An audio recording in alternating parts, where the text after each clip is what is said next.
आज सुनते हैं गुरुवार की व्रत कथा। दोस्तों, प्राचीन काल की बात है। किसी राज्य में एक बहुत बड़ा प्रतापी और दानवीर राजा राज करता था। वह प्रत्येक गुरुवार को व्रत रखता और भूखे और गरीबों को दान देकर पुण्य प्राप्त करता। लेकिन यह बात उसकी रानी को अच्छी नहीं लगती। वह ना तो दान देती और ना ही व्रत करती और राजा को भी ऐसा करने से मना करती थी। एक बार राजा शिकार खेलने के लिए वन में चले गए। महल में रानी और दासी थी। उसी समय बृहस्पति देव साधु का रूप धारण करके राजा के दरवाजे पर भिक्षा मांगने आए। साधु ने जब रानी से भिक्षा मांगी तो रानी ने कहा, हे साधु महाराज, मैं इस दान पुण्य से तंग आ गई हूँ। आप कोई ऐसा उपाय बताएं जिससे कि सारा धन नष्ट हो जाए और मैं आराम से रह सकूं। साधु के रूप में बृहस्पति देव ने कहा, हे देवी, तुम तो बहुत ही विचित्र हो। संतान और धन से कभी कोई दुखी होता है? अगर अधिक धन है तो इसे शुभ कार्यों में लगाओ। कुंवारी कन्याओं का विवाह कराओ, विद्यालय और बाग बगीचों का निर्माण कराओ। ऐसा करने से तुम्हारे दोनों लोग सुधर जाएंगे। परंतु साधु की इन बातों से रानी को खुशी नहीं हुई।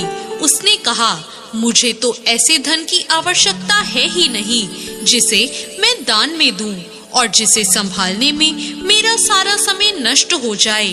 तभी साधु ने कहा, यदि तुम्हारी ऐसी ही इच्छा है तो जैसा मैं कहता हूँ तुम वैसा ही करना। गुरुवार के दिन तुम अपने घर को गोबर से लीपना, अपने बालों को पीली मिट्टी से धोना और बाल धोते समय स्नान कर लेना।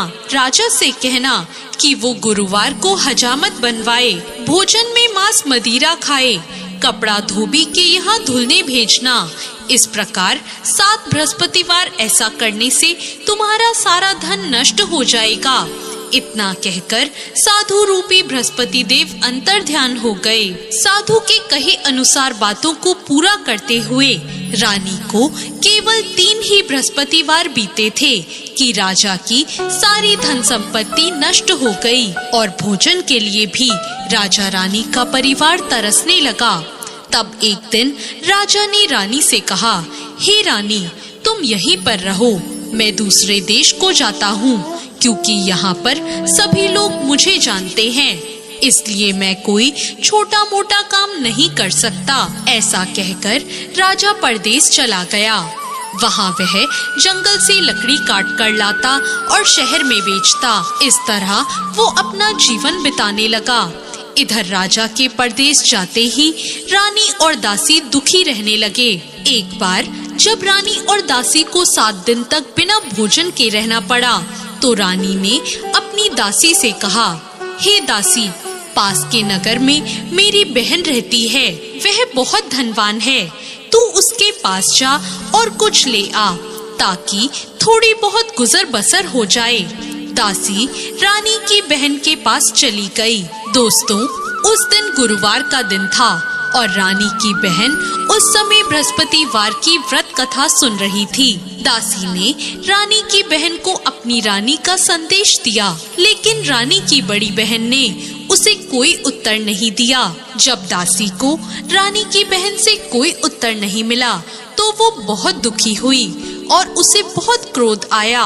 दासी ने वापस आकर रानी को सारी बात बता दी। यह सुनकर रानी ने अपने भाग्य को बहुत कोसा, लेकिन उधर रानी की बहन ने सोचा कि मेरी बहन की दासी आई थी, परंतु मैंने उससे कुछ नहीं बोला और यह जानकर वो बहुत दुखी हुई होगी। रानी की बहन ने कथा सुनी और पूजन समाप्त करके वो अपनी बहन के घर आई और उससे कहा, बहन, मैं बृहस्पतिवार का व्रत कर रही थी। तुम्हारी दासी मेरे घर आई थी, परंतु जब तक कथा होती है तब तक ना तो उठते हैं और ना ही बोलते हैं, इसलिए मैं कुछ नहीं बोली। अब तुम बताओ, दासी यहाँ क्यों आई थी? रानी ने कहा, बहन, मैं तुमसे क्या छुपाऊं? हमारे घर में खाने को अनाज तक नहीं है, ऐसा कहते कहते रानी की आंखें भर आई।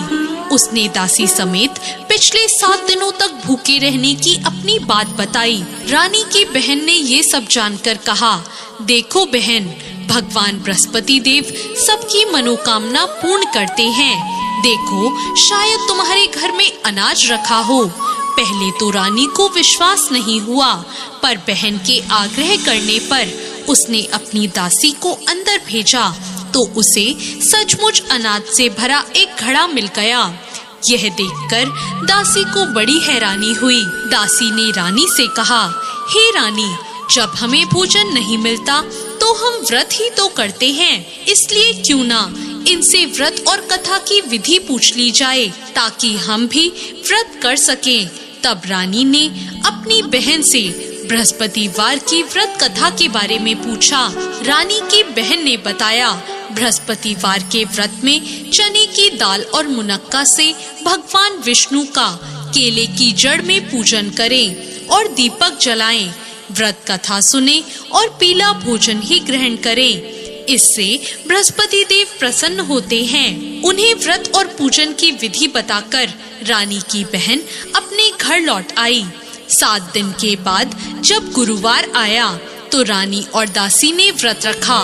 घुड़साल में जाकर चना और गुड़ भी लेकर आई। फिर उससे केले की जड़ और विष्णु जी का पूजन किया। अब पीला भोजन कहाँ से आए, इस बात को लेकर दोनों बहुत दुखी थी, लेकिन उन्होंने व्रत रखा था, इसलिए बृहस्पति देव उनसे प्रसन्न थे। इसलिए वो एक साधारण व्यक्ति का रूप धरकर 2 थालों में सुंदर पीला भोजन दासी को दे गए। भोजन पाकर दासी बहुत प्रसन्न हुई और फिर रानी के साथ मिलकर उसने पीला भोजन ग्रहण किया। उसके बाद वे सभी गुरुवार का व्रत और पूजन करने लगी। बृहस्पति भगवान की कृपा से उनके पास फिर से धन संपत्ति आ गई, परंतु रानी फिर से पहले की तरह आलस करने लगी। तब दासी ने कहा, देखो रानी, तुम पहले भी इस प्रकार आलस से किया करती थी। तुम्हें धन रखने में कष्ट होता था, इस कारण सभी धन नष्ट हो गया, और अब जब भगवान बृहस्पति की कृपा से हमें धन फिर से मिला है तो तुम फिर से आलस से क्यों करती हो। रानी को समझाते हुए दासी ने कहा, बड़ी मुसीबतों के बाद हमने इस धन को पाया है, इसलिए हमें दान पुण्य करना चाहिए, भूखे मनुष्यों को भोजन कराना चाहिए और धन को शुभ कार्यों में खर्च करना चाहिए, जिससे तुम्हारे कुल का यश बढ़ेगा, स्वर्ग की प्राप्ति होगी और तुम्हारे पितृ भी प्रसन्न होंगे। दासी की बात मानकर रानी अपना धन शुभ कार्यों में खर्च करने लगी, जिससे पूरे नगर में उसका यश फैल गया। दोस्तों, ये थी बृहस्पतिवार की व्रत कथा।